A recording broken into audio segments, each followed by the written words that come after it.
Thank you very much. Good morning to everyone. A very warm welcome. ഇന്നത്തെ ഈ ഒരു പരിപാടിയിലേക്ക് എല്ലാവർക്കും സ്വാഗതം.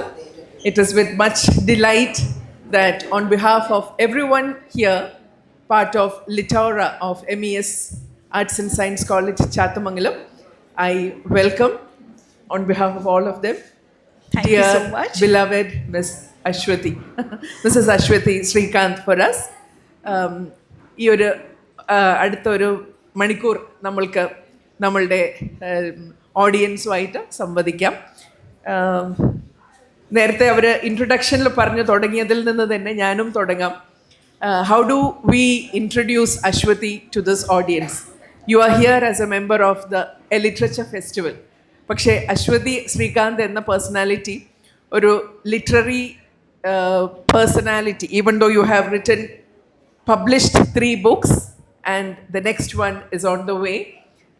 എന്നാലും നമ്മൾക്കൊരു ലിറ്റററി പേഴ്സണാലിറ്റി ആയിട്ട് ഒതുക്കാൻ പറ്റില്ല. You are a woman of many parts. Can you give a big round of applause to this woman who has excelled in so many fields. ഒരു റേഡിയോ ജോക്കി ആയിട്ടാണ് തുടങ്ങിയത്. നമ്മുടെ ദേശത്തിലല്ല, വിദേശത്തായിരുന്നു അതിൻ്റെ തുടക്കം. She went on to become a significant presence in television in our state. നമ്മളുടെ സന്ധ്യകളെ ഏറെ ഭംഗി ഉള്ളതാക്കി മാറ്റുന്നതിൽ അശ്വതിയുടെ പങ്ക് വളരെ വലുതാണ്. She is acted in films, but beyond all that I think she is a person who has connected with people on so many levels, as a YouTuber, as a life coach, as an entrepreneur and over and beyond that as an author. അപ്പോൾ ഇതിൽ ഏത് പേഴ്സണാലിറ്റിയാണ് നമ്മൾ ഇന്ന് meet ചെയ്യുന്നത്? Or all these gelled together? We would really like to know who the real Aswathy Srikanth is. Thank you so much and thank you ma'am for the wonderful introduction. ഞാൻ ഈ റോളുകൾക്കൊക്കെ beyond ആയിട്ടുള്ള എന്നെ ആണ് ഞാനെപ്പോഴും ആസ് എ ഹോൾ, അല്ലെങ്കിൽ ഇതൊക്കെ കൂടി ചേരുന്ന ഒരു ഞാനെന്നാണ്. എനിക്കിതൊന്നും സെപ്പറേറ്റ് ആയിട്ട് ഒരിക്കലും ഫീൽ ചെയ്തിട്ടില്ല. It's A journey. ഇതൊക്കെ ഞാനാണ്. ഇപ്പം എല്ലാവരും എപ്പോഴും ചോദിക്കാറുണ്ട് ഇതിലേതിനോടാണ് കൂടുതൽ റെസനേറ്റ് ചെയ്യുന്നത്, അല്ലെങ്കിൽ ഇതിലേതാണ് ഞാൻ എന്ന് ചോദിക്കാറുണ്ട്. പക്ഷേ എനിക്ക് തോന്നുന്നു ഓരോന്നിലും നിൽക്കുമ്പോൾ എനിക്ക് അതാണ് ഞാൻ, അങ്ങനെയാണ് ഫീൽ ചെയ്തിട്ടുള്ളത്. അല്ലാതെ ഇത് സെപ്പറേറ്റ് ആയിട്ട് എനിക്ക് ഒരിക്കലും ഫീൽ ചെയ്തിട്ടില്ല. ആൻഡ് ഓൾസോ പുതിയ പുതിയ കാര്യങ്ങൾ എക്സ്പ്ലോർ ചെയ്യാൻ ഇഷ്ടമുള്ള ഒരാളാണ് ഞാൻ. ഇപ്പോൾ ഒരു സമയത്ത് ടെലിവിഷൻ ചെയ്തുകൊണ്ടിരുന്നപ്പോൾ എനിക്ക് ഒരിക്കലും ആ സമയത്ത് അറിയണ്ടായിരുന്നില്ല ഞാൻ ഇനിയിപ്പോൾ അടുത്തത് ഇതാണ് ചെയ്യാൻ പോകുന്നത്, അല്ലെങ്കിൽ ഇങ്ങനെയൊക്കെയുള്ള റോൾസും കൂടെ ഞാൻ ഇനി ചെയ്യും എന്നുള്ളതിനെക്കുറിച്ച് എനിക്ക് വലിയ ധാരണയൊന്നും ഉണ്ടായിരുന്നില്ല. പക്ഷേ എനിക്ക് എപ്പോഴും ഉണ്ടായിരുന്നത് ഞാൻ പലതും എക്സ്പ്ലോർ ചെയ്യാൻ റെഡിയാണ് എന്ന് ആ ഒരു ഓപ്പൺനെസ് എപ്പോഴും ഉണ്ടായിരുന്നു. അപ്പോൾ അങ്ങനെയാണ് പുതിയ പുതിയ പല വേഷങ്ങളും പുതിയ പല റോളുകളിലേക്കൊക്കെ നമ്മൾ വന്നിട്ടുള്ളതെന്ന് തോന്നുന്നു. I think life is a beautiful journey എന്നതിന് ഏറ്റവും നല്ലൊരു ഉദാഹരണമാണ് അശ്വതി ശ്രീകാന്തിൻ്റെ life journey so far, and may take you to many diverse fields എന്ന് ഇപ്പോൾ ഞങ്ങളെല്ലാവരും ആശംസിക്കുന്നു. അപ്പോൾ ഈ ഒരു ഓപ്പൺനെസ്സോട് കൂടി തന്നെ തുടങ്ങാം. ഞാൻ അശ്വതിയോട് പറയായിരുന്നു, നമ്മൾ ഈ പരിപാടി തുടങ്ങുന്നതിന് തൊട്ട് മുമ്പ് ഈ കൃതികളൊക്കെ ഞാൻ ഏറെ സന്തോഷത്തോടെയാണ് ഈ ഒരു 3 ബുക്കും വായിച്ചത്. വാട്ട് സ്റ്റാൻഡ്സ് ഔട്ട് ഇസ് വളരെ ഒരു genuine voice who is open. അവിടെ നിഗൂഢമായിട്ടുള്ളതൊന്നുമില്ല. ഒന്നും ഒരു പറയാൻ പാടില്ലാത്തത് പറയുന്നില്ല, അല്ലെങ്കിൽ പറയുന്നത് വേറെ രീതിയിലൊരു ആർട്ടിഫിഷ്യലായിട്ട് പറയുന്ന അതാണ് എനിക്ക് ഈ എഴുത്തിൻ്റെ ഒരു ക്യാരക്ടറിസ്റ്റിക് ഫീച്ചറായിട്ട് തോന്നിയത്. അപ്പോൾ അശ്വതി എന്ന എഴുത്തുകാരിയിൽ വെച്ച് എനിക്ക് തുടങ്ങാമെന്ന് തോന്നുന്നു. എന്താണെന്ന് വെച്ചാൽ നമ്മളിവിടെ ഒരു ലിറ്റററി ഗാദറിംഗ് ആണല്ലോ, അതിനുശേഷം നമ്മൾക്ക് മറ്റു മേഖലകളിലേക്ക് കടക്കാം. നമ്മളെപ്പോഴും പറയാറുണ്ട് സ്ത്രീ എഴുത്തുകാരി. ഈ ടൈറ്റിൽ, സെഷൻ്റെ ടൈറ്റിൽ തന്നെ പെണ്ണെഴുതുമ്പോൾ എന്നാണ്. പെണ്ണെഴുതുമ്പോൾ വ്യത്യാസം ഉണ്ട് എന്നതിന് ഉത്തമ ഉദാഹരണമാണ് ഈ എഴുത്തുകളും. നമ്മൾ കുറേ കാലം ഇവിടെ വിമൻ സ്റ്റഡീസ് പഠിക്കുന്ന കുട്ടികളുണ്ട്, BA ആൻഡ് MA രണ്ടും പഠിക്കുന്നവരുണ്ട്. അപ്പോൾ അവർക്ക് അറിയാം പെണ്ണെഴുത്തിൻ്റെ ആ ഒരു വളർച്ച പരിചയമുള്ള ഒരു ഓഡിയൻസാണ് ഇവിടെ ഉള്ളത്. ഒരു for a very long time എഴുത്തുകാർ എന്ന് പറഞ്ഞാൽ ഒരു എഴുത്തുകാരൻ എന്നൊരു അറിയാതെ തന്നെ ഒരു ഇക്വേഷൻ അവിടെ ഉണ്ടായിരുന്നു. വിദ്യാഭ്യാസം പോലും നേടാൻ കഴിവില്ലാത്ത ഒരു സമയത്തിൽ നിന്ന് ഇന്ന് സ്ത്രീകൾ ഏറെ മുന്നോട്ട് വന്നിട്ടുണ്ട്. But at each stage, we know that women write differently. അശ്വതിയുടെ എഴുത്തിൽ തന്നെ അതിപ്പം ഈ ഒരു കഥാസമാഹാരമായാലും ശരി, സ്വന്തം അനുഭവങ്ങൾ, കുട്ടിക്കാലത്തെ അനുഭവങ്ങൾ പകർത്തി എഴുതിയ ഠായില്ലാത്ത മുട്ടായികളായാലും കവിതകളിലായാലും ശരി, എനിക്ക് തോന്നുന്നു ഈ ടൈറ്റിൽ തന്നെ ഞാൻ ഉപയോഗിക്കട്ടെ, ഠാ ഇല്ലാത്ത മുട്ടായികൾ. മിഠായി എന്ന് പറയുന്നതിന് പകരം കുട്ടി മുട്ടായി എന്നാണ് പറയുന്നത്. ആ രീതിയിൽ തന്നെ ഒരു വ്യത്യസ്തമായ നിലപാട് എഴുത്തിൽ ഉടനീളം, സ്ത്രീ എഴുത്തിൽ നമ്മൾ കാണാറുണ്ട്. കാര്യം കാണുന്നത് ഒന്ന് തന്നെയായിരിക്കും. ചരിത്രത്തിലൊരു സംഭവമായിരിക്കാം, അല്ലെങ്കിൽ സമൂഹത്തിൽ നടക്കുന്ന ഒരു വിഷയമായിരിക്കാം. വേറെ തന്നെ ഒരു കാഴ്ചപ്പാടോടാണ് അത് അവിടെ പ്രതിഫലിക്കുന്നത്. അവിടെ നിയമങ്ങളോട് വലിയ വിധേയത്വം ഇല്ല. അശ്വതി ഇത് സെൻസ് ചെയ്തിട്ടുണ്ടോ? വെൻ യു റൈറ്റ്, ഞാൻ എൻ്റെ കാഴ്ചപ്പാട് വ്യത്യാസമാണ് എന്ന് എഴുത്തിൽ അത് വരുന്നുണ്ട്, പക്ഷെ are you aware of it as A writer? അങ്ങനെ ഞാൻ 2-3 ഉദാഹരണങ്ങൾ കൂടെ പറയാം, പക്ഷെ അശ്വതി പറയുന്നത് ആദ്യം ഒന്ന് കേൾക്കട്ടെ. ഞാനിങ്ങനെ കോൺഷ്യസ്ലി അവെയർ ആണോ എന്ന് എനിക്കറിയില്ല. പക്ഷെ എനിക്ക് അറിയുന്നൊരു കാര്യമുണ്ട്, നമ്മുടെ ഒക്കെയും ഫിൽറ്റേഴ്സ് ഡിഫറെൻ്റ് ആണ്. ഇപ്പം എൻ്റെ ഇതുവരെയുള്ള ജീവിതാനുഭവങ്ങളുടെ ഒരു ഫിൽട്ടർ എനിക്കുണ്ടായിരിക്കും, അല്ലെങ്കിൽ എൻ്റെ ചൈൽഡ്ഹുഡ് എക്സ്പീരിയൻസ്, ഞാൻ കണ്ടിട്ടുള്ള ആളുകൾ, എൻ്റെ ഓർമ്മയിൽ കിടക്കുന്ന സാധനങ്ങൾ എൻ്റെ ഓർമ്മയിൽ ഉണ്ടെന്ന് പോലും ഞാൻ അറിയാത്ത എന്നാൽ അവിടെയുള്ള സംഭവങ്ങൾ. അപ്പോൾ ഇതിൻ്റെയൊക്കെ ഒരു ഫിൽറ്ററിലൂടെ ആയിരിക്കും ഞാൻ പുതുതായിട്ട് എന്തിനേയും കാണുന്നത്. എൻ്റെ എക്സ്പീരിയൻസുകളെ ഞാൻ റീഡ് ചെയ്യുന്നത് ഈ ഫിൽറ്ററിൽ കൂടെ ആയിരിക്കും. അത് നമുക്കൊക്കെയും നമ്മൾ അറിഞ്ഞോ അറിയാതെയുള്ള ഇത്തരത്തിലുള്ള ഫിൽറ്ററുകളുണ്ട്. അപ്പോൾ പിന്നീട് ആളുകൾ ഇതിന് ഇങ്ങനെ ഒരു വശം ഉണ്ടായിരുന്നു, ഇതെന്താ ഇങ്ങനെ ആലോചിച്ചതെന്ന് ആലോചിക്കുമ്പോൾ എനിക്ക് മനസ്സിലാവുന്നുണ്ട് മൈ ഫിൽറ്റർ വാസ് ഡിഫറെൻറ്റ്, ഞാനതിനെ കണ്ട രീതി ചിലപ്പോൾ ഡിഫറെൻ്റ് ആയിരിക്കും എന്നെനിക്ക് തോന്നാറുണ്ട്. പക്ഷെ അതിനപ്പുറത്തേക്ക് അതിനകത്ത് ഞാൻ ഭയങ്കര കോൺഷ്യസ്ലി ഓക്കെ ഞാൻ മാറ്റി എഴുതണം അല്ലെങ്കിൽ മാറിയിട്ടാണ് ഞാൻ എഴുതുന്നത് എന്നുള്ളത് ആ സമയത്ത് ഞാൻ അത്ര കോൺഷ്യസ് അല്ല. പക്ഷേ ഉണ്ട്, ആ വ്യത്യാസമുണ്ട്. ഒരു ഉദാഹരണം ഞാൻ പറയുകയാണെങ്കിൽ, ഈ സമാഹാരത്തിലുള്ള മലയിലേക്കുള്ള വഴികൾ എന്ന് പറയുന്ന ഒരു കൊച്ചുകുട്ടിയും ഒരു മുതിർന്ന ഒരു ചേച്ചിയും മലയിലേക്ക് കയറി പോകുന്ന അതാണ് ഇതിൻ്റെ ഇതിവൃത്തം. പക്ഷെ അതിലൂടെ തന്നെ, ആ ഒരു അനുഭവത്തിലൂടെ, ആ ഒരു യാത്രയിലൂടെ തന്നെ ശരിക്ക് നമ്മൾ കടന്നു പോയിട്ടുള്ള എത്ര ചരിത്ര മുഹൂർത്തങ്ങൾ അവിടെ പറയാതെ പറയപ്പെടുന്നുണ്ട്. ജന്മി കുടിയാൻ ആ ഒരു ബന്ധം അവിടെ വരുന്നുണ്ട്, ജെൻഡർ പോളിറ്റിക്സ് അവിടെ വരുന്നുണ്ട്, ജാതി, എനിക്ക് ആ വേറൊരു ഇതിലുള്ള കാളി എന്നതിലുള്ള ആ ഒരു കഥ, ജാതിയൊക്കെ ഒരു വലിയ വിഷയമാണ്. പക്ഷെ ആ വിഷയം അതിൻ്റെ സത്ത ഒഴിഞ്ഞു പോകാതെ, ചോർന്നു പോകാതെ തന്നെ, പക്ഷെ വളരെ സറ്റിലായിട്ട്, വളരെ ജെന്യുവനായിട്ടുള്ളൊരു ഭാഷയിലൂടെയാണ് അശ്വതി അവതരിപ്പിക്കുന്നത്. അതിന് ശരിക്കും അഭിനന്ദനം അർഹിക്കുന്നു. ഇത്ര പൊളിറ്റിക്കലായിട്ട് തന്നെ വളരെ പേഴ്സണലായിട്ട് എഴുതിയെന്നതിന്. നമുക്കറിയാം, വിമൻ സ്റ്റഡീസ് പഠിക്കുന്ന നിങ്ങൾക്ക് എല്ലാവർക്കും അറിയാം, പേഴ്സണൽ ഇസ് ദ പൊളിറ്റിക്കൽ എന്ന് സിമോൺ ദി ബുവാർ പറഞ്ഞതിന് നല്ല ഉദാഹരണം നിങ്ങൾക്ക് വേണമെങ്കിൽ ഈ കഥകൾ നിങ്ങൾ നിർബന്ധമായിട്ടും വായിക്കണം. അതിൽ ഞാൻ വീണ്ടും ചില ഉദാഹരണങ്ങളിലേക്കും കൂടെ വരാം. പക്ഷേ എനിക്ക് തോന്നുന്നു അശ്വതിയെ വളർത്തിയത് വായനയായിരിക്കും. ഇതിൽ പറയുന്നുണ്ട്, മിഠായി അല്ല അച്ഛൻ വാങ്ങി തന്നിരുന്നത്, അമ്മയുടെ അടുത്തൊന്നും കഥകൾ കുറേ കേട്ടിട്ടുണ്ട്. അപ്പോൾ ആ വായനക്കാരി ആയിരിക്കും എനിക്ക് തോന്നുന്നു ഇതിലുള്ള അടിത്തറ. Do you agree? Oh yes, definitely. അപ്പോൾ ഒരു പ്രായത്തിൽ എന്നെ ഏറ്റവും അധികം ഫീഡ് ചെയ്തിട്ടുള്ളത് വായനയാണ്, അല്ലെങ്കിൽ എനിക്ക് ഏറ്റവും അധികം സന്തോഷം തന്നിട്ടുണ്ടായിരുന്നത് വായനയാണ്. കാരണം അന്ന് ഇത്രയധികം എൻ്റർടൈൻമെൻറ്റിനുള്ള റിസോഴ്സസ് ഒന്നും ഇല്ലാത്തത് ഒരു അനുഗ്രഹമായിരുന്നു എന്നെനിക്കിപ്പോൾ റിയലൈസ് ചെയ്യുന്നത് ആ പോയിന്റിലൊക്കെയാണ്. അപ്പോൾ ആകെ ഉണ്ടായിരുന്ന സന്തോഷം നമുക്ക് ആഴ്ചയിൽ അല്ലെങ്കിൽ 2 ആഴ്ച കൂടുമ്പോൾ വരുന്ന ബാലരമ, അല്ലെങ്കിൽ അതുമായിട്ട് അനുബന്ധമായിട്ടുള്ള പ്രസിദ്ധീകരണങ്ങൾ, പിന്നെ കയ്യിൽ കിട്ടുന്നത് എന്തും വായിക്കുന്ന ഒരു സമയമായിരുന്നു. അപ്പോൾ അതുകൊണ്ട് തന്നെ വായനയെ വീട്ടിലുള്ളവരാണെങ്കിലും കാര്യമായിട്ട് പ്രോത്സാഹിപ്പിക്കും. അപ്പോൾ ഞാൻ വായിച്ചു തുടങ്ങുന്ന ആ ഒരു ഏർലി മൊമെൻറ്റ്സ് പോലും എനിക്കിപ്പോഴും ഓർമ്മയുണ്ട്. എന്നാണ് ഞാൻ ആദ്യമായിട്ട് കൂട്ടി വായിക്കാൻ പഠിച്ചതെന്നൊക്കെ. എനിക്ക് കൂട്ടി വായിച്ച ഒരു സക്സസ് ഉണ്ടായ ഒരു മൊമെൻ്റ് ഉണ്ടല്ലോ, അപ്പോൾ ഞാൻ അതിൻ്റെ എക്സൈറ്റ്മെൻറ്റിൽ അമ്മയുടെ അടുത്ത് ഇത് 3 വാക്ക് ശബ്ദങ്ങൾ ഉറക്കെ പറഞ്ഞപ്പോൾ എനിക്കൊരു വേർഡ് ഉറക്കെ വായിക്കാൻ പറ്റി എന്നുള്ള ആ ഒരു റിയലൈസേഷൻ ഉണ്ടായ മൊമെൻറ്റ്സ് പോലും എനിക്ക് ഭയങ്കര എൻ്റെ മെമ്മറിയിൽ ഭയങ്കര ക്ലീൻ ആയിട്ടുള്ള കാര്യങ്ങളാണ്.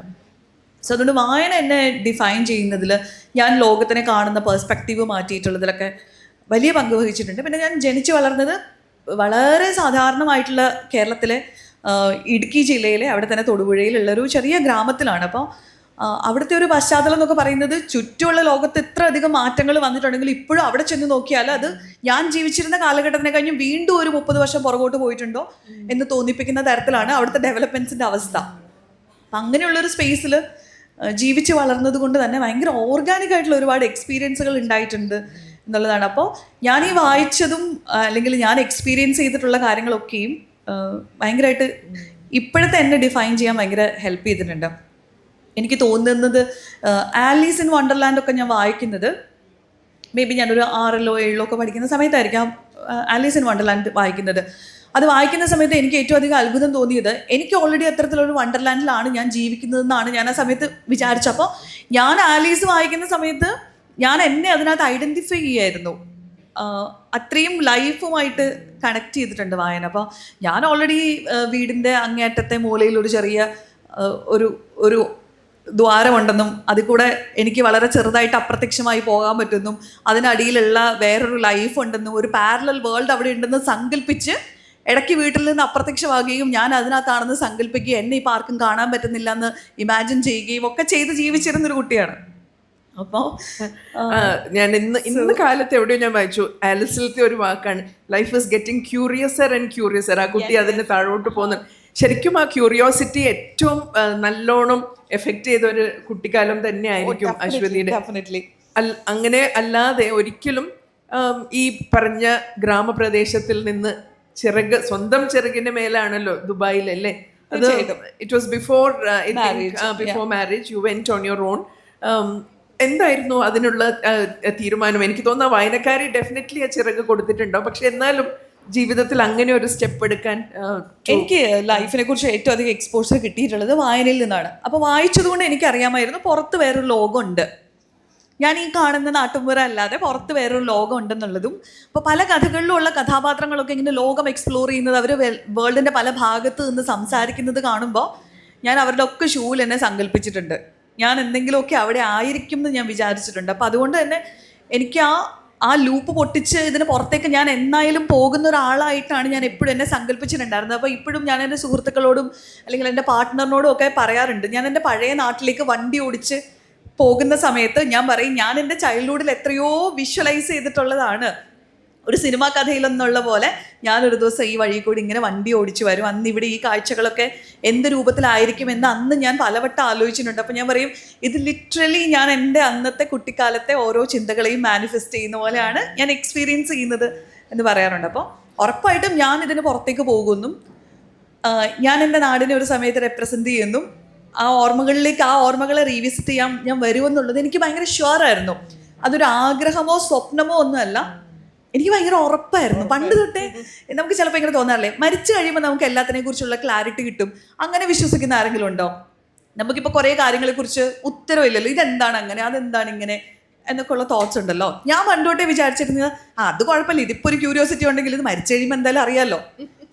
I was very sure about ഇത്. മരിച്ചു കഴിയുമ്പോൾ എന്നോട് ആരും പറഞ്ഞു തന്നിട്ടില്ല, അപ്പോൾ മരണാനന്തര ജീവിതത്തിനെ കുറിച്ച് അതൊന്നും ആരും പറഞ്ഞിട്ട് ആ തോട്ടലൊന്നും അല്ല, പക്ഷെ ഐ വാസ് വെരി ഷുവർ എന്ന് പറയുന്നത് പോലെ ഇതെനിക്ക് ഭയങ്കര ഷുവറായിരുന്നു. ഞാൻ നാട് വിട്ടു പോകും എന്നുള്ളതും ലോകം കാണും എന്നുള്ളതും.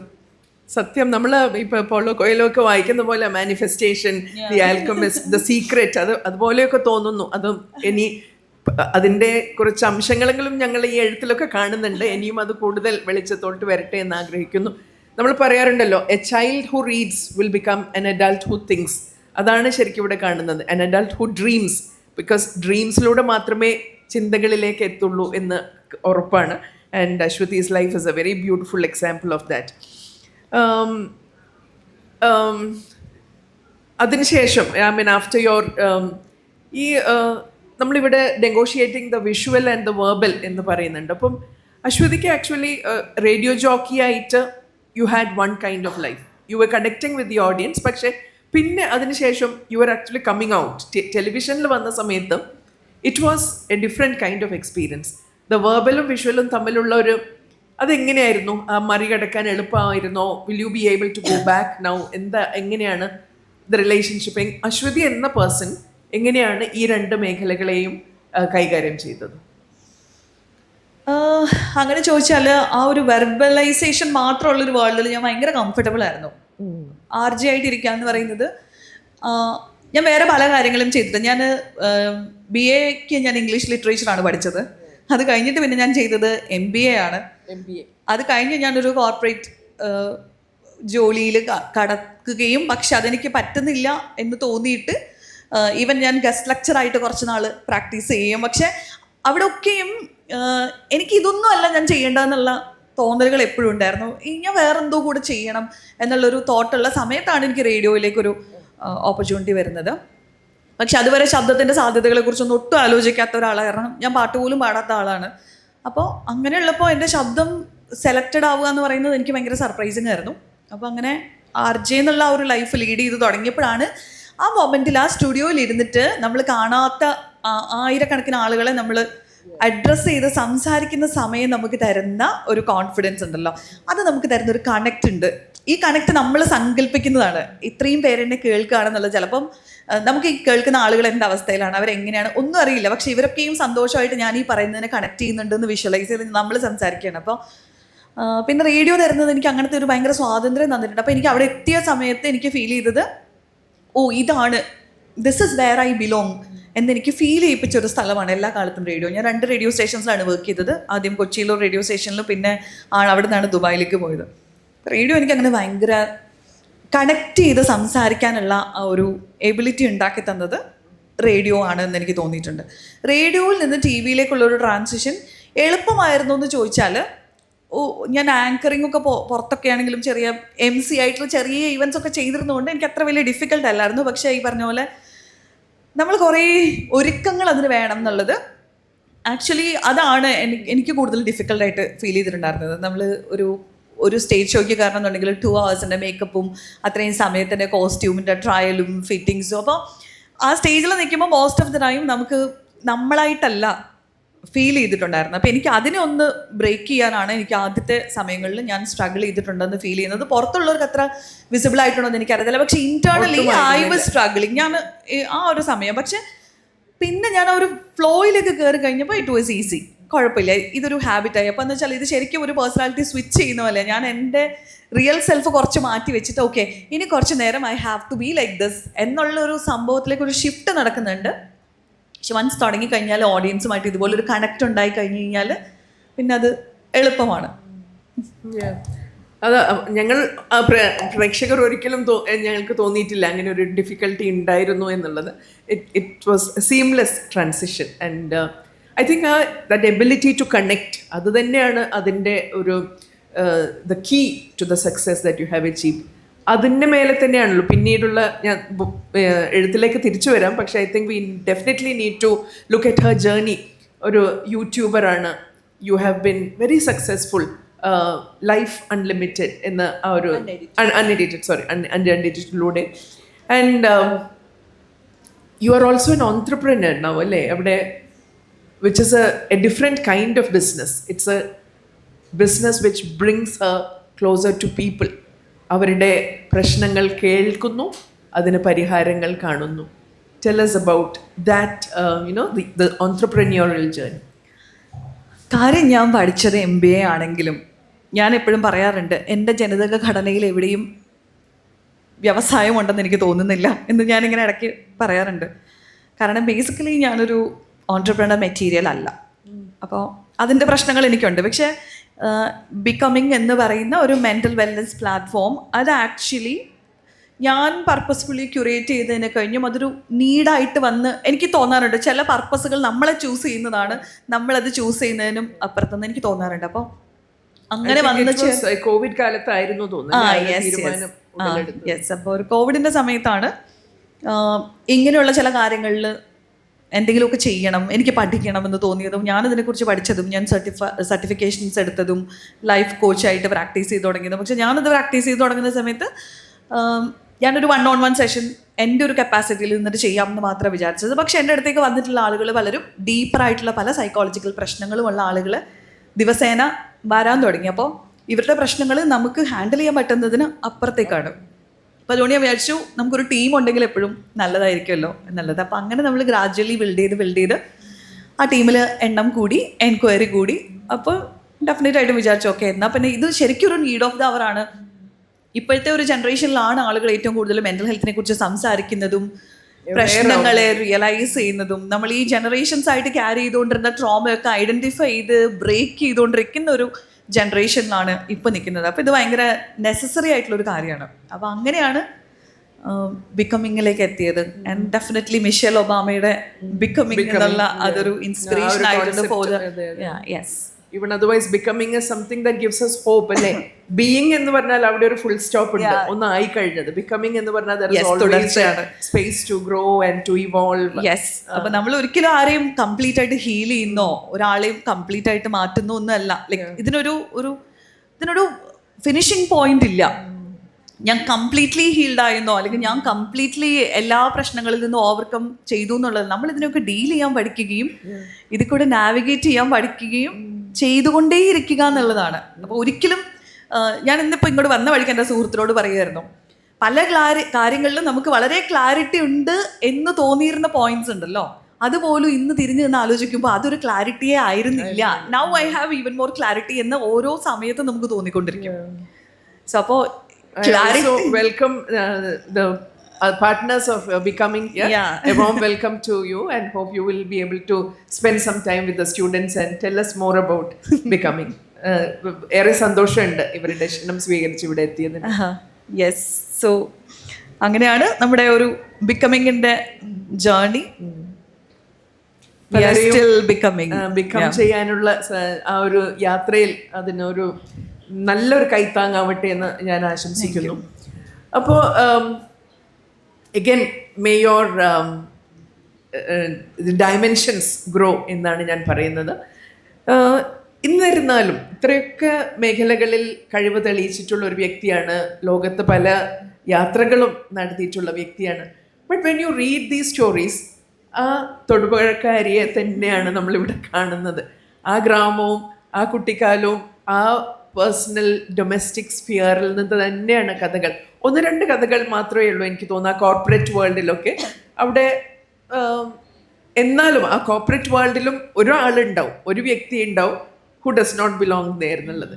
അപ്പം ദിസ് ഈ ഇംഗ്ലീഷ് ലിറ്ററേച്ചർ പഠിക്കുന്ന കുട്ടികൾക്ക് എ കെ രാമാനുജൻ്റെ പോയിട്രി അറിയാം. A K you are also a BA literature student. A K Ramanujan എന്ന സ്കോളർ ജീവിതത്തിൻ്റെ ഒരു വലിയ ഭാഗം 45 വർഷത്തോളം അമേരിക്കയിലാണ് ചെലവഴിച്ചത്. But when he wrote, he always went back to his village in Tamil Nadu, the place where he grew up in Karnataka. അപ്പോൾ ആ ഒരു the return, അത് അശ്വതി aware ആണോ that you are? അത് it naturally comes അല്ലേ ആ ഒരു very much. Because എൻ്റെ സോളും എൻ്റെ റൂട്ട്സും ഒക്കെ അവിടെയാണ് എന്നുള്ളത് കൊണ്ട് തന്നെ. പിന്നെ എനിക്ക് തോന്നുന്നൊരു കാര്യം, ഞാൻ എഴുതി തുടങ്ങുന്നത് ആക്ച്വലി എനിക്കതൊരു ജേർണലിംഗ് പോലെ, എനിക്കൊരു ഹീലിംഗ് പോലെ, എൻ്റെ ഒരു വെൻറ്റ് ഔട്ടാണ് എഴുത്തെന്ന് പറയുന്നത്. ഞാൻ ഒരിക്കലും ഇത് ആളുകൾ വായിക്കണം എന്ന് വിചാരിച്ചിട്ടല്ല തുടക്കത്തിലൊന്നും ഒരിക്കലും എഴുതിയിട്ടുണ്ടായിരുന്നത്. അപ്പോൾ for me it is like നമ്മൾ വെൻറ്റ് ഔട്ട് ചെയ്യുന്നത് ഇങ്ങനെയാണ്. അപ്പോൾ എനിക്ക് എന്നെക്കുറിച്ച് പറയാൻ പറ്റിയില്ലെങ്കിൽ ഞാനിതൊരു ക്യാരക്ടറിൽ അത് കൊടുത്തിട്ട് ചിലപ്പോൾ അത് പറയും, അല്ലെങ്കിൽ ഞാൻ കണ്ടിട്ടുള്ള ആളുകളെ കുറിച്ച് ഞാൻ പറയും. അപ്പോൾ ഇതിനകത്തൊക്കെയും ഞാൻ കണ്ടിട്ടുള്ളതും കടന്നുപോയിട്ടുള്ളതായുള്ള മനുഷ്യരുടെ റിഫ്ലക്ഷൻസ് മാത്രമാണ്. അപ്പോൾ ഡെഫിനറ്റായിട്ടും അതിനകത്ത് ലൈഫ് വരും. അതിനകത്ത് എല്ലാത്തിനകത്തും എവിടെയെങ്കിലുമൊക്കെ ഞാൻ ഉണ്ടാവും. അപ്പം ഞാൻ എന്നെ മാറ്റി വെച്ചിട്ട് എനിക്ക് ഒരിക്കലും എഴുതാൻ പറ്റിയിട്ടില്ല. അതിൻ്റെ ഒരു റീസൺ അതാണ്. അപ്പോൾ ആ എല്ലാവരും വായിക്കണമെന്നോ കണക്ട് ചെയ്യണമെന്നോ ഉള്ള പർപ്പസോടെ അല്ലായിരുന്നു ഞാൻ കാളി വരെയും എഴുതിയിട്ടുണ്ടായിരുന്നത് എന്നുള്ളതാണ് ടു ബി വെരി ഹോണസ്റ്റ്. ഇപ്പം ഇനി വരാൻ പോകുന്നൊരു പുസ്തകത്തിലാണ് ഞാൻ എന്തെങ്കിലും ഇത് വായിക്കുന്ന ഒരാൾക്ക് ഇതിൽ നിന്നൊരു ടേക്ക് അവേ ഉണ്ടാവണം എന്ന് വിചാരിച്ചിട്ട് ചെയ്തിട്ടുള്ളൊരു പുസ്തകം ഇനി വരാനിരിക്കുന്ന ഒരു പുസ്തകമാണ്. ഇതുവരെയുള്ള പുസ്തകങ്ങളിലൊന്നും ഞാൻ എനിക്ക് വേണ്ടിയിട്ട് എഴുതിയതാണെന്ന് എനിക്ക് എപ്പോഴും തോന്നാറുണ്ട്. അതുകൊണ്ടാണ് സന്തോഷത്തിൻ്റെ സമവാക്യങ്ങൾ, അതാണ് ഇനി അടുത്ത് വരാൻ പോകുന്ന പുസ്തകം.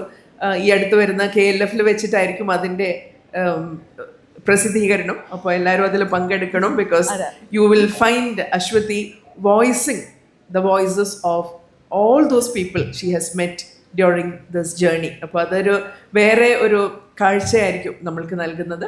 പക്ഷേ ഇവിടെ I would again like to go back to that honesty and that integrity, the genuineness which stands out in your writing. അത് ഈ കവിതാ സമാഹാരം മഴയോറുമ്പുകളുടെ രാജ്യം എന്ന ഈ കവിതാ സമാഹാരത്തിൻ്റെ ആമുഖത്തിൽ അത് വളരെ വ്യക്തമാണ്. Give me the permission to read that line from U.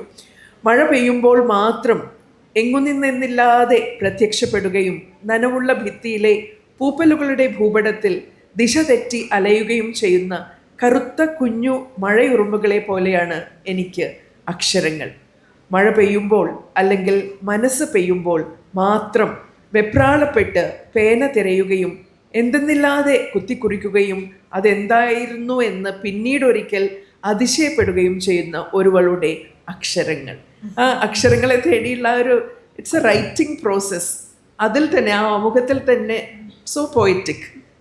ബാക്കിയുള്ള കവിതകളെ പോലെ പറഞ്ഞപ്പോഴാണ് ആക്ച്വലി അതിന്റെ ആമുഖം എന്തായിരുന്നു എന്ന് എനിക്ക് ഓർമ്മയേ ഉണ്ടായിരുന്നില്ല. സത്യമായിട്ടും എനിക്ക് ഓർമ്മയുണ്ടായിരുന്നില്ല. അതെ, വായനക്കാരാണല്ലോ അത് ഓർമ്മിപ്പിക്കുക. I think that is the most rewarding part of A writers life. അത്രമാത്രം അതിൽ ഞാൻ മാത്രമാവുകയോ ചിലപ്പോഴെല്ലാം എന്നിൽ നിന്ന് നിന്നിലേക്ക് ഒരു ഊഞ്ഞാലിടുകയോ ചെയ്യാറുണ്ട്. പെയ്തു തോരുമ്പോൾ ചിറകുപോയ ഓർമ്മകളെ തലയിലേറ്റി ഉറുമ്പുകൾ തിരികെ പോകുന്നതും നോക്കി ഭാരങ്ങളില്ലാതെ ഞാൻ എൻ്റെ വെളിച്ചക്കുറവുള്ള മൊഴിയിൽ തനിയെ ഇരിപ്പുണ്ടാകും. വഴിതെറ്റി വന്ന കറുത്ത മഴയുറുമ്പുകൾ പലപ്പോഴായി കടലാസിൽ വരച്ചിട്ടതാണ് ഇതിലുള്ളത്. അല്ലെങ്കിൽ ഇത് മഴയുറുമ്പുകളുടെ ഒരു രാജ്യം മാത്രമാണ്. So beautiful. എനിക്ക് തോന്നുന്നത് ഞങ്ങൾക്ക് ഈ ഒരു ഇഷ്ടപ്പെട്ട 2 കവിതകൾ ഇതിൽ നിന്ന് വായിച്ച് തരാമോ? അത് ഞങ്ങൾക്ക് നല്ലൊരു അനുഭവമായിരിക്കും.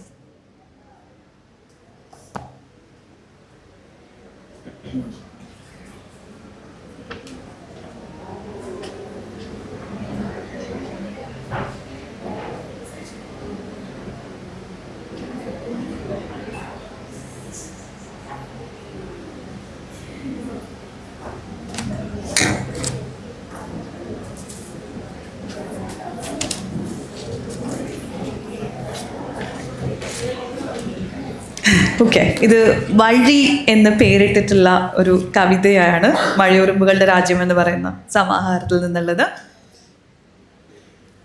നഗരങ്ങളിൽ നിന്ന് ഗ്രാമത്തിലേക്കുള്ള വഴി പോലെയായിരുന്നു നീ. പോകെ പോകെ പച്ച തെളിയുന്നത്, ഇടുങ്ങി ഒതുങ്ങുമ്പോഴും ആകാശം കൊണ്ട് വിശാലമാകുന്നത്, കയറ്റിറക്കങ്ങളിൽ ഹൃദയം തുടിപ്പിക്കുന്നത്, പുകച്ചൂരില്ലാത്ത ശ്വാസം പോലെ അസുലഭമായത്. നഗരങ്ങളിൽ നിന്ന് ഗ്രാമത്തിലേക്കുള്ള വഴി പോലെയായിരുന്നു നീ. ആ വഴി നടന്നാണ് ഞാൻ കഴിഞ്ഞ ജന്മങ്ങളെ കണ്ടെടുത്തത്. അവിടെ മാനം നോക്കി കിടന്നപ്പോഴാണ് പകല് വാറ്റിയ നിലാവ് നീ എൻ്റെ ചുണ്ടിലിറ്റിച്ചത്. ഒരുമ്മയ്ക്ക് 1000 കടമെന്ന് നീ എന്നെ തീരാത്ത കടക്കാരിയാക്കിയത്. നീ ഒരു പൊടിമൺ വഴിയെന്നും ഞാനതിലെന്നോ തറഞ്ഞുപോയ വെള്ളാരം കല്ലെന്നും പറഞ്ഞത്.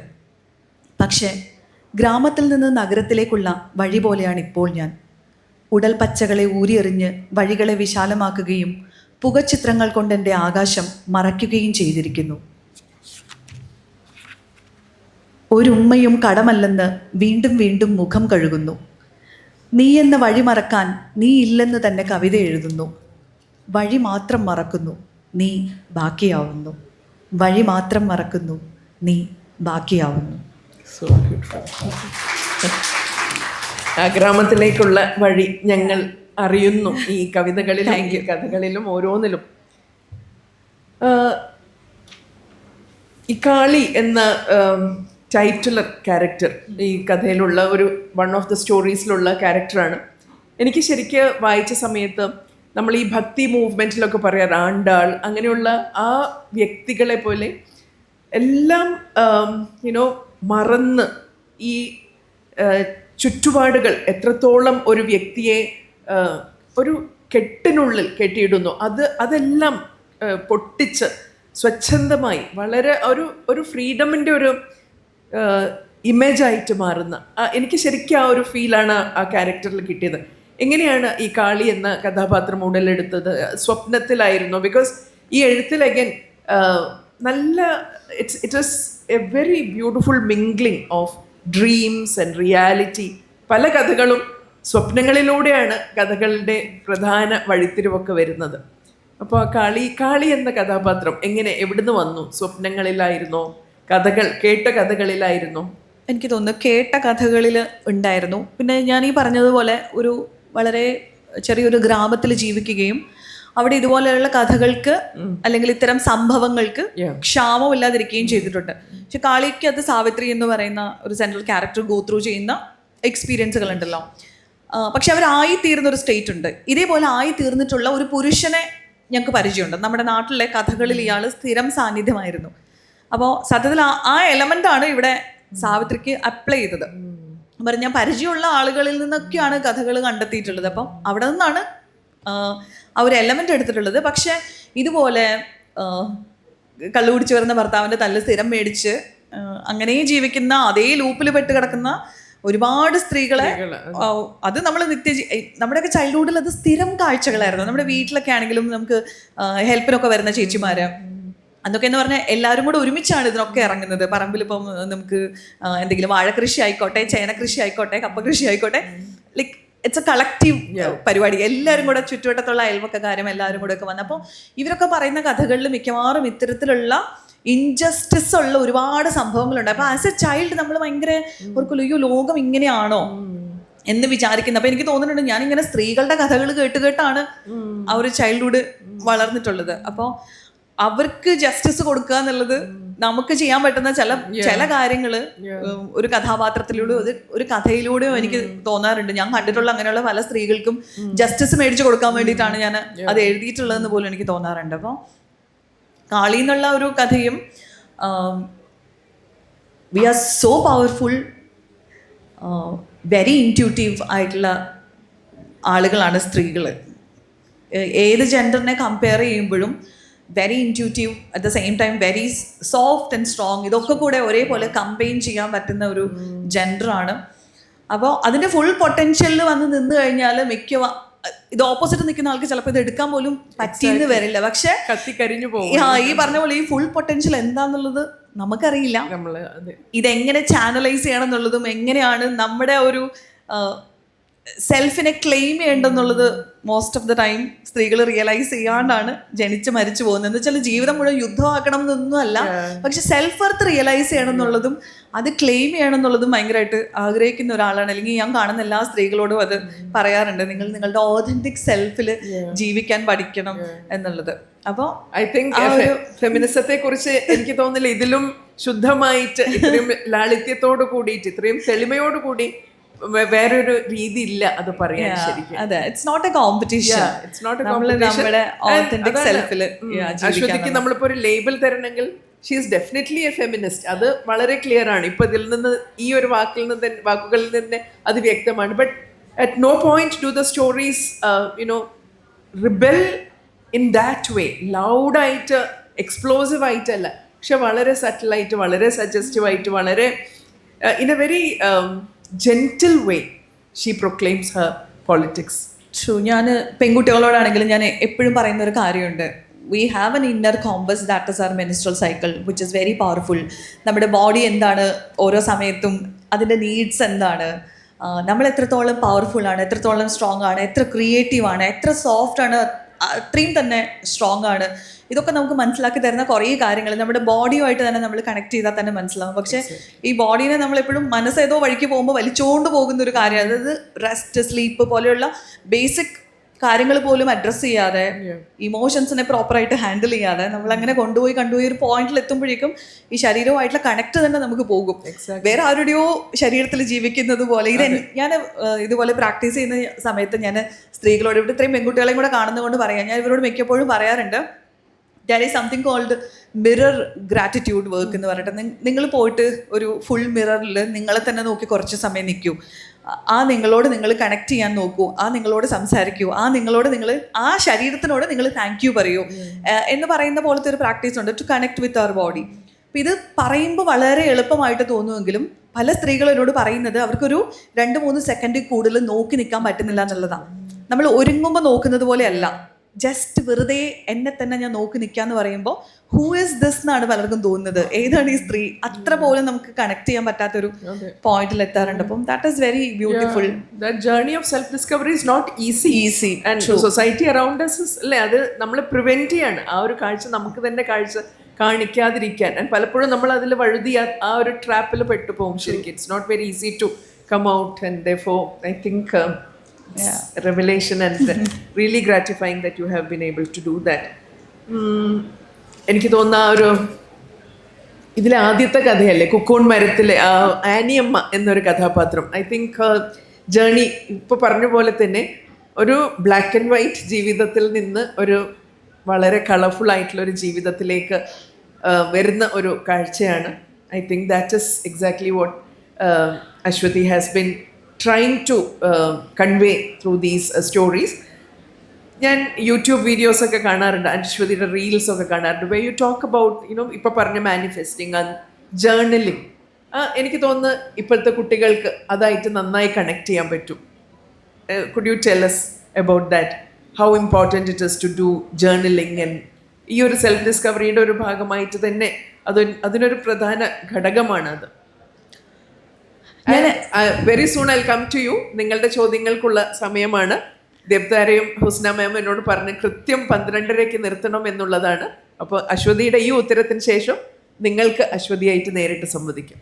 യെസ്, അപ്പോൾ എനിക്ക് തോന്നുന്നത് ജേർണലിംഗ് ചെയ്യാൻ പറ്റുന്നവരൊക്കെ എന്തായാലും ചെയ്യണം എന്ന് പറയുന്ന, അല്ലെങ്കിൽ I would always recommend. Journaling വളരെ സിമ്പിളായിട്ടുള്ളൊരു പ്രോസസ്സാണ്. പക്ഷെ നമ്മളെ സെൽഫ് റിഫ്ലക്റ്റ് ചെയ്യാൻ ഇത്രയും ഹെൽപ്പ് ചെയ്യുന്നൊരു കാര്യമുണ്ടോ എന്ന് ചോദിച്ചാൽ ഡൗട്ടാണ്. അത് കൃത്യമായിട്ട് പേനയും പേപ്പറും എടുത്ത് തന്നെ ഒരു സമയത്ത് ഇരുന്ന് അന്നത്തെ ചിന്തകളെയും ഇമോഷൻസിനെയും ഒന്ന് ഇറക്കി വെക്കാനുള്ള ഒരു സ്പേസ് കണ്ടെത്തുക എന്ന് പറയുന്നതാണ് ജേർണലിംഗ് കൊണ്ട് നമ്മൾ ആക്ച്വലി ഉദ്ദേശിക്കുന്നത്.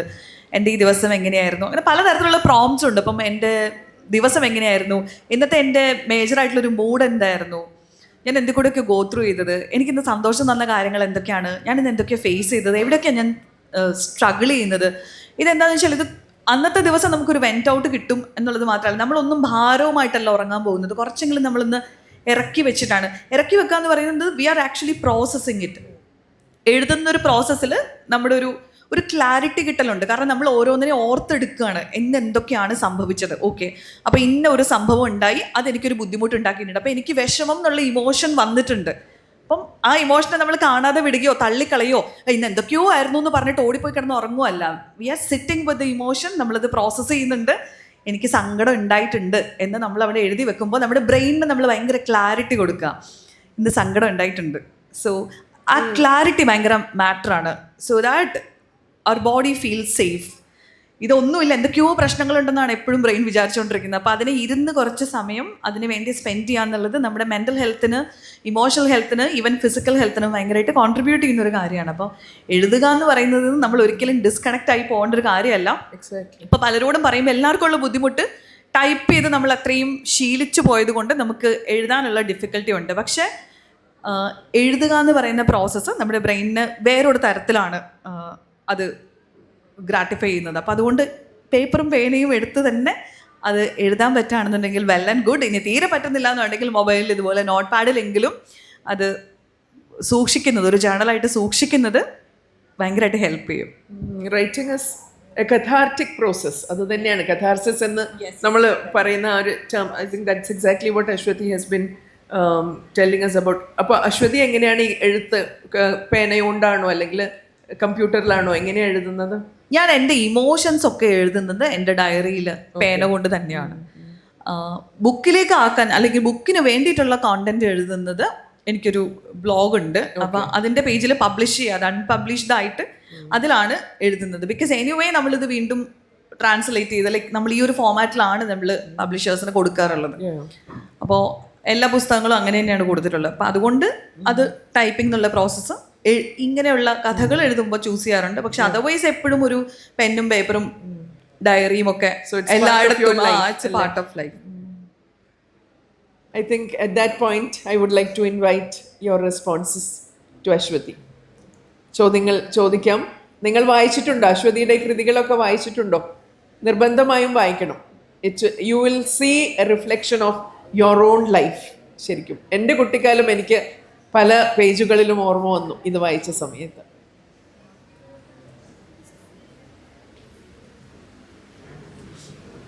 എന്തെങ്കിലും ചോദിക്കാനുണ്ടോ?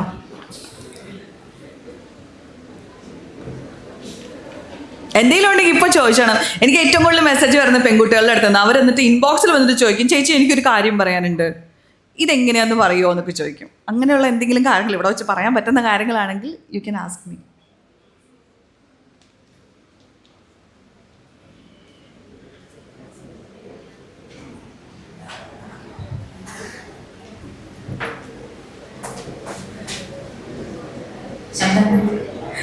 നമസ്കാരം. നമസ്കാരം.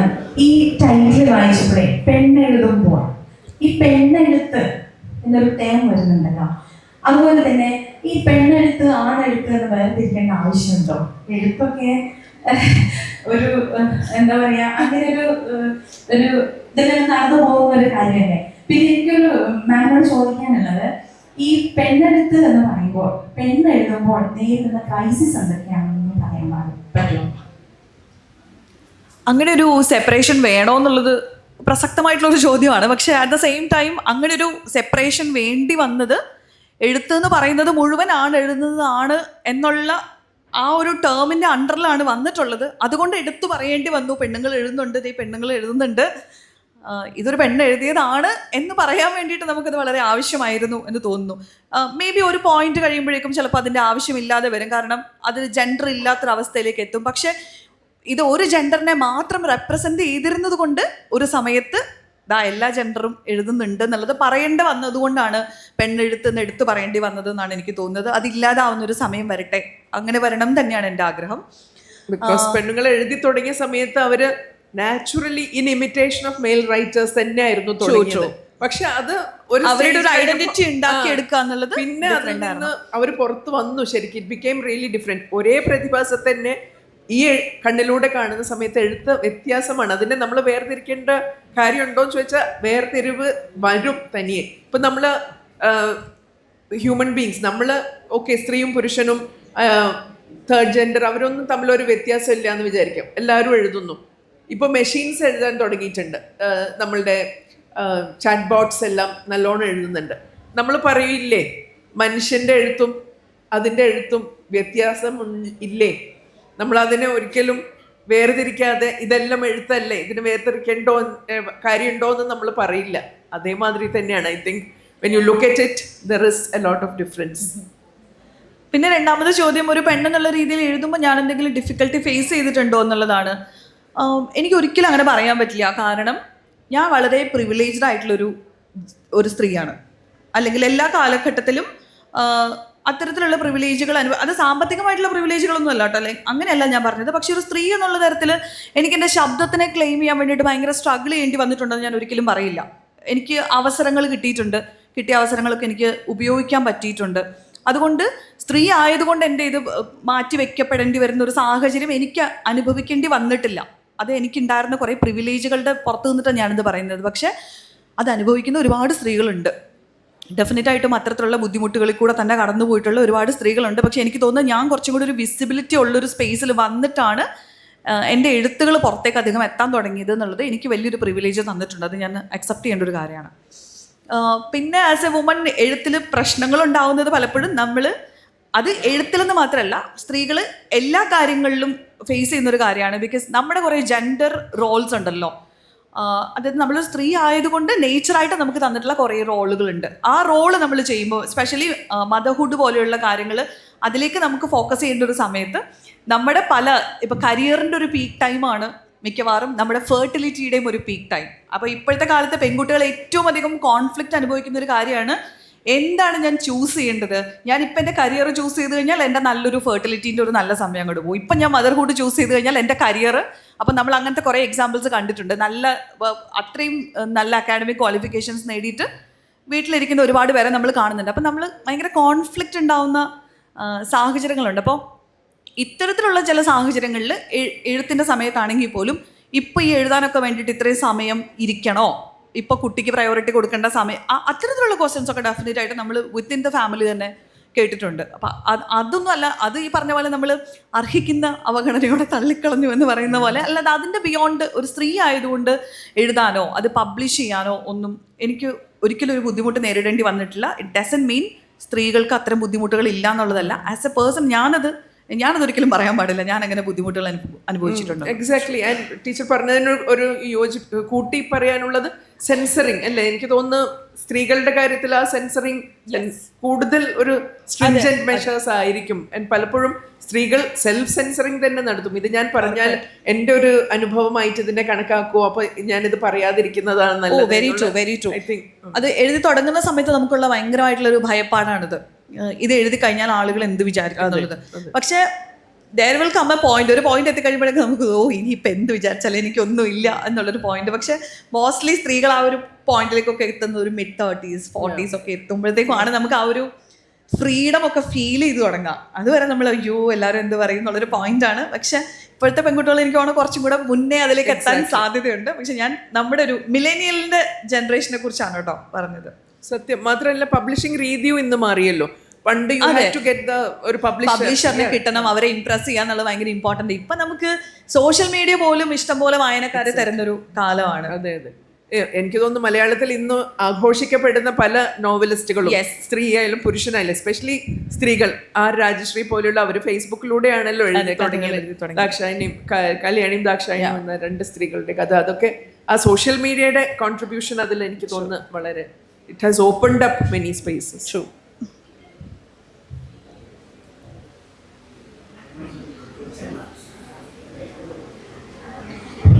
എഴുത്തിനെ കുറിച്ച് മാത്രമാവണമെന്നില്ല, അശ്വതിയെ ഒന്നും നമുക്ക് എല്ലാ ദിവസവും കിട്ടുന്ന ഒരു ഗസ്റ്റ് അല്ല. അപ്പോൾ നിങ്ങൾക്ക് ആ വലിയ ലോകത്തെക്കുറിച്ച് എന്തറിയണമെങ്കിലും അവിടുത്തെ ഒരു പ്രതിനിധി എന്ന നിലയിലും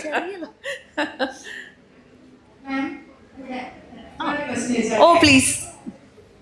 ഇപ്പൊ ചെറുപ്പത്തില് നമുക്ക് എല്ലാവർക്കും ഒരു ആംബിഷൻ ഉണ്ടാവല്ലോ, ഇങ്ങോട്ടാവണം എന്താവുമ്പോൾ. അപ്പൊ ഇത്രയും ഏരിയാസിൽ ഒരു ഓൾറൗണ്ടർ ആയി നിൽക്കുമ്പോ ഇന്നർ ചൈൽഡിനോട് എന്താ പറയാനുള്ളത്? ലൈക്ക് സാറ്റിസ്ഫൈഡ് ആണോ? ഓ വെരി മച്ച്. എൻ്റെ ഇന്നർ ചൈൽഡ് ഭയങ്കര ഹാപ്പിയാണെന്ന് എനിക്ക് തോന്നാറുണ്ട്. ഞാൻ എപ്പോഴും ആ കുട്ടീൻ്റെ അടുത്ത് പറയാറുണ്ട്, കണ്ടോ ഞാൻ നിന്നെ കാണിക്കുന്ന പറഞ്ഞ ലോകം കാണിച്ചിട്ടുണ്ട്, നമ്മൾ എത്തുന്നു പറഞ്ഞിടത്തൊക്കെ നമ്മൾ എത്തിയിട്ടുണ്ട്, അല്ലെങ്കിൽ നമ്മൾ അതിലേക്ക് പോയിക്കൊണ്ടിരിക്കുകയാണ്. I am ready and I am capable to take care of you. അന്നിപ്പോൾ അഡ്രസ്സ് ചെയ്യാൻ പറ്റിയിട്ടില്ലാത്ത അല്ലെങ്കിൽ വോയിസ് ഔട്ട് ചെയ്യാൻ പറ്റിയിട്ടില്ലാത്ത ആ ഇമോഷൻസ് ഉണ്ടല്ലോ, അതിനെ ടേക്ക് കെയർ ചെയ്യാൻ ഇപ്പം എനിക്ക് പറ്റുന്നുണ്ട്. ആ ഒരു പോയിന്റ് എനിക്ക് എപ്പോഴും എൻ്റെ ഇന്നർ ചൈൽഡിനോട് പറയാൻ പറ്റുന്ന ഒരു കാര്യമാണ്. So I think she is happy now. ആ ഇന്നർ ചൈൽഡ് എവിടെയും പോയിട്ടില്ല. ഈ താളുകളിലൊക്കെ ആ ഇന്നർ ചൈൽഡ് ഉണ്ട് എന്നുള്ളതാണ് അതിന്റെ ഒരു ഏറെ ഉള്ളൊരു പ്രസക്തി. യെസ്, ഒരു ചോദ്യം കൂടി എനിക്ക് ചോദിക്കാനുള്ളത്, മാനിഫെസ്റ്റിംഗ് എന്ന് പറഞ്ഞിട്ടുള്ള കുറെ ദിവസമായിട്ട് എന്റെ ഇൻസ്റ്റാ റീലിലും മാം ഇപ്പൊ പറഞ്ഞാലും എനിക്ക് പെട്ടെന്ന് കണക്ട് ചെയ്ത് ഒന്നാണ്. ഇപ്പൊ മാം മാനിഫെസ്റ്റ് ചെയ്ത എന്ത് കാര്യങ്ങളാണ് ഇപ്പൊ നടന്നത്, ഇപ്പൊ നടന്നുകൊണ്ടിരിക്കുന്നത്? എന്താ മാനിഫെസ്റ്റേഷൻ എന്ന് പറയുമോ? അതായത് ഇപ്പം മാം നേരത്തെ പറഞ്ഞില്ലേ എന്റെ എന്താ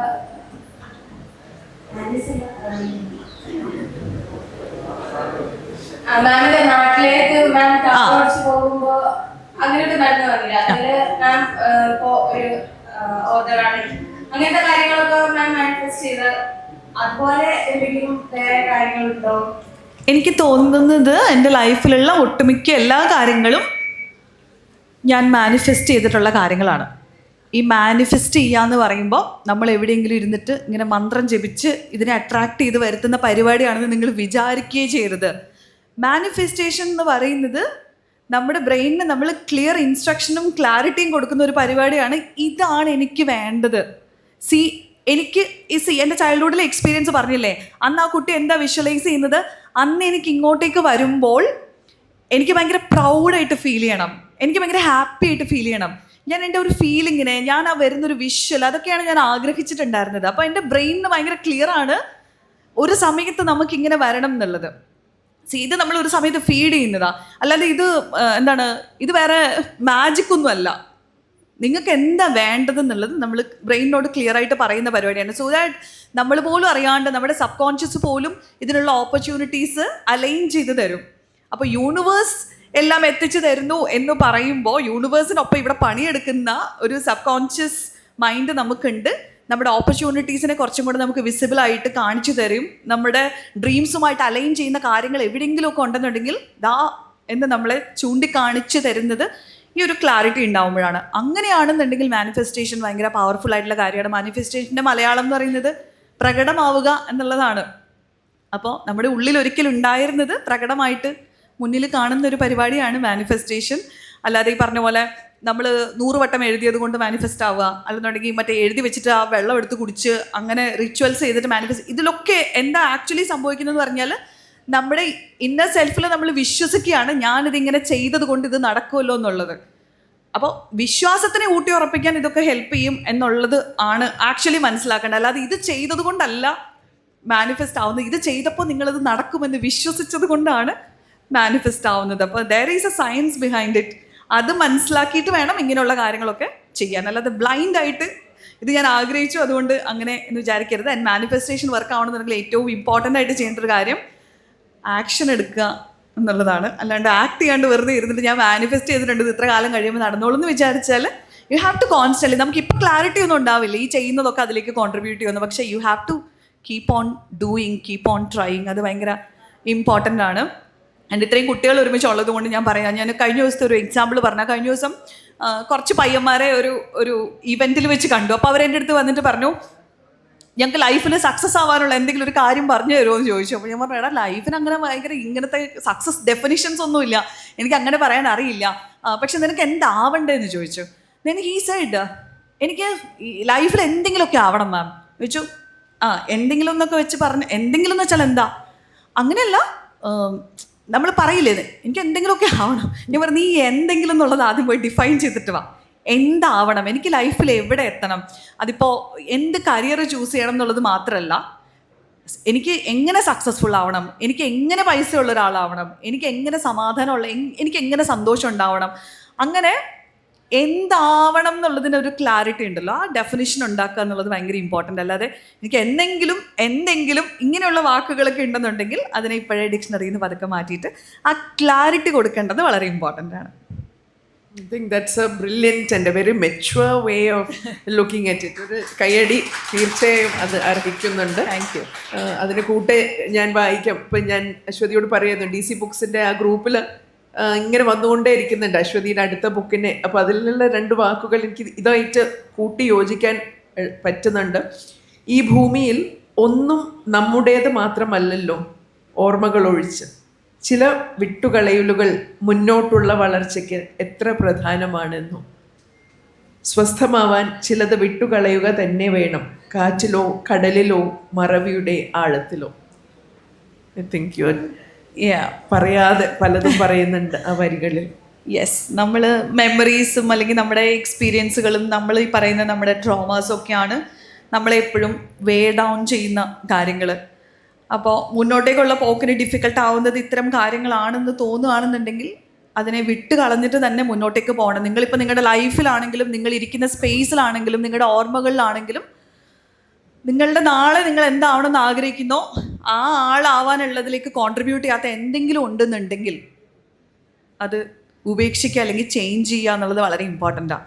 അതിപ്പോൾ നമ്മളൊരു ഓർമ്മയ്ക്ക് വേണ്ടിയിട്ട് എടുത്തു വെച്ചിരിക്കുന്ന ഒരു വസ്തു ആയിക്കോട്ടെ, ആ ഓർമ്മ ഏതെങ്കിലും തരത്തിൽ നിങ്ങളെ നാളത്തെ നിങ്ങളാക്കുന്നതിൽ ഹെൽപ്പ് ചെയ്യുന്നുണ്ടെങ്കിൽ ഇറ്റ് ഈസ് ഓക്കെ.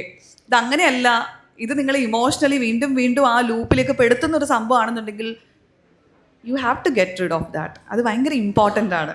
അതിപ്പോൾ വ്യക്തികളായിക്കോട്ടെ, സിറ്റുവേഷൻസ് ആയിക്കോട്ടെ, നാളെ നിങ്ങൾക്ക് എന്താവണോ ആ ആളാവാൻ ഇത് നിങ്ങളെ സഹായിക്കുന്ന ഒന്നല്ല എന്നുണ്ടെങ്കിൽ you have to take it away from your life. I think on that note, we can conclude the session because അങ്ങനെ തെളിമയിലേക്ക് എത്തിയിട്ടുള്ള എഴുത്താണ് ഇവിടെ. അപ്പോൾ എനിക്ക് തോന്നുന്നു അശ്വതിയുടെ ഈ വാക്കുകൾ ശരിക്കും Aswathy the writer, what has made her the writer that she is, അതിനുള്ള ഒരു ക്ലാരിറ്റി നമുക്ക് തന്നതിന് വളരെയധികം നന്ദിയുണ്ട് Aswathy. Thank you so much. Thank you for the wonderful questions ma'am. Ma'am എത്ര എഫേർട്ട് എടുത്ത് എല്ലാ പുസ്തകങ്ങളും വായിച്ചൊക്കെ എന്നോട് എനിക്ക് തോന്നുന്നു ആദ്യമായിട്ടാണ് ഒരാൾ അങ്ങനെ സംസാരിക്കുന്നുള്ളത്. പിന്നെ ഇംഗ്ലീഷ് ടീച്ചേഴ്സിനെ കാണുമ്പോൾ നമുക്ക് സ്വാഭാവികമായിട്ടുണ്ടാവുന്ന പ്രശ്നങ്ങളുണ്ടല്ലോ, ദൈവമേ എൻ്റെ പ്രൊനൗൺസിയേഷൻ ശരിയാവോ, ആ സാധനം ഉണ്ടല്ലോ. അപ്പോൾ അതും ഞാൻ എങ്ങനെ ഓവർകം ചെയ്തു എന്നുള്ളത് it's in my next book. Thank you so much. Thank you very much, Ashwathi. It's been a very wonderful discussion, and thank you to the audience also for being part of this session. And we wish you the very best. We look forward. Thank you so much. The world needs people like you who bring clarity to not just your life but everyone's life.